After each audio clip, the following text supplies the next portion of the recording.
Rajan, coming back to the finance question, to the capital question, 2 points. The role that the government can play by way of financing. In India, we've seen experiments through SIDBI and so on and so forth.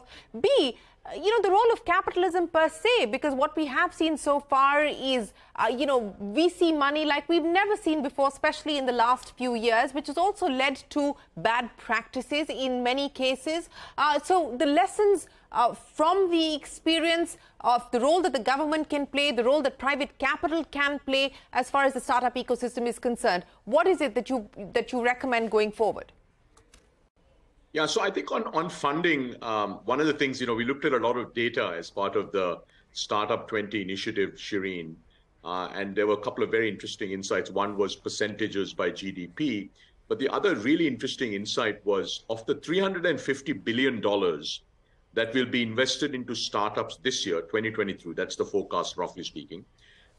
About half of that will go into the US. Okay? So US accounts for 50% of annual startup funding, and roughly it's been at that even through 2021 and 2022. But what's even more interesting, Shereen, is over 75% of startup funding globally, the funds come from the US, right? So the US plays actually an extraordinary role, not just in their own startup ecosystem. If you look at India, for instance, right, over 90% of startup funding in India comes from outside of India.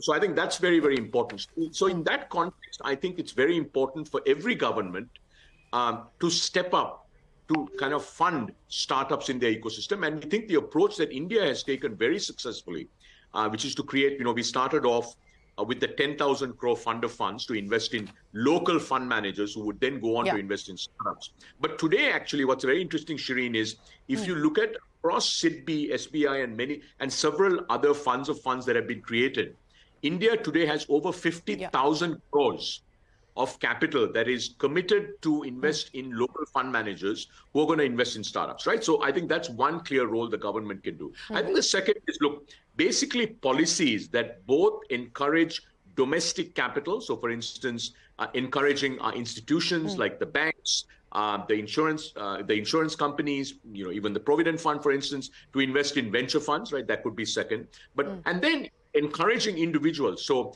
as many of us in the startup ecosystem know now, for many years, we've been trying to sort of encourage the government to equalize the tax rates, for investors. Today, if you invest in public equities, which are a lot riskier than, let's say, startups, you pay a lower tax on public equities, right? So there are a bunch of policies that governments have to shape to encourage both domestic investment as well as global investment into their respective ecosystems. And the last one would be, major changes. For instance, enabling one of the recommendations or one of the elements we had in the Startup20 policy communique is to enable G20 countries to list their respective startups freely in any other market. So imagine if a startup in Saudi could list on the Indian exchange. Similarly, a startup in India could list on NASDAQ or on UK exchanges, right? So I think there are a whole bunch of things that can be done by governments. Part of it is directly funding, but we do think governments should create fund of funds that invest into venture fund managers, because I think investing in startups directly requires a lot of expertise. But also there's a large amount of unlock here through very thoughtful and the right set of policies to free up domestic capital, as well as attract a lot more global capital into a specific startup ecosystem. Absolutely. And speaking of specific recommendations, Debjani, let me address 2 of the 5 focus areas that the Startup20 task forces gave their recommendations on: building for inclusion, because you alluded to that, and scaling for sustainability as well. From a policy perspective, and tangible next steps, what is it that you would like to see being taken forward on both these? So I think, it's not just about where's the money, but really what we have to focus on is the money getting used, and is it getting used right for the right outcomes, and how do we really shift the focus towards deployment and outcomes rather than just creating the funds. On your question on the global alliances and the focus on just creating the diversity of startups. I mean, there was just so much of learning in terms of first it was about the different types of countries. You have the mature countries and you have the emerging markets, etc. How do we ensure that there is enough sharing amongst these countries to learn from it and to create sort of, as Chintan keeps saying, that common denominator in terms of lingo, in terms of best practices. The other, which very surprisingly a lot of countries talked about, was the lack of even things like gender diversity in the startup ecosystem. And last but not the least, when you talk about sustainability, again, it's about ensuring that the funds are available for use. It's about ensuring good mentorship. So in the Global Alliance Group, a lot of focus was given to creating a really group of, a network of global mentors to work with startups, not just in terms of business plan development, but say an Indian startup wants to go and set up business in South Africa.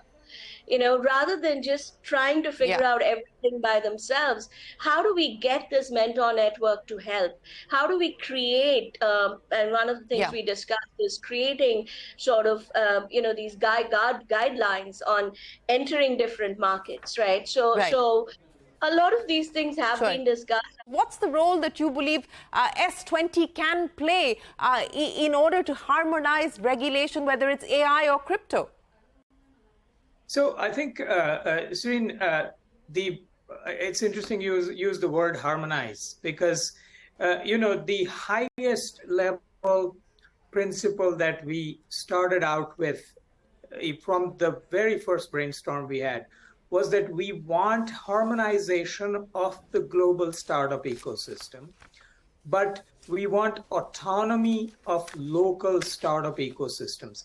I think this really is a principle that applies to even crypto and AI and so on, in the following way that, take any topic, for instance, take privacy, for instance.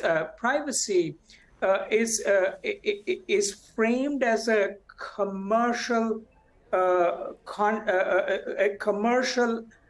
paradigm in United States regulation, right? It is framed as a right and a far more precautionary paradigm in the European regulations. It is framed as very progressive in the Indian context, in that we want privacy as a right, but we don't want to quash innovation in the name of privacy, right? I think these concepts apply to crypto and AI also. We want something, the harmonization along the common denominator. I think if you look at that AI paragraph, the New Delhi Declaration, you will see that we want to identify the common no-nos, if you would. But beyond that, we want nations to use it the way they want to. So I think this global harmonization, local autonomy applies to all of the programs. Yeah. And can I say, absolutely, and this is we're totally out of time, Chintan. Very quickly, 10 seconds. No, I was going to say that I think in your idea about sustainability, the idea was that there are so many startups that are of global interest. First such domain may be SDG, but there are many such domains. We want a mechanism to be able to identify them and scale them globally, and that's what we were trying to articulate in the communique. Chintan, Rajat and Debjani, many thanks for joining us here on this special edition of Young Turks. That's it then on Young Turks. We'll take a quick break. We're back with you in a moment with a lot more.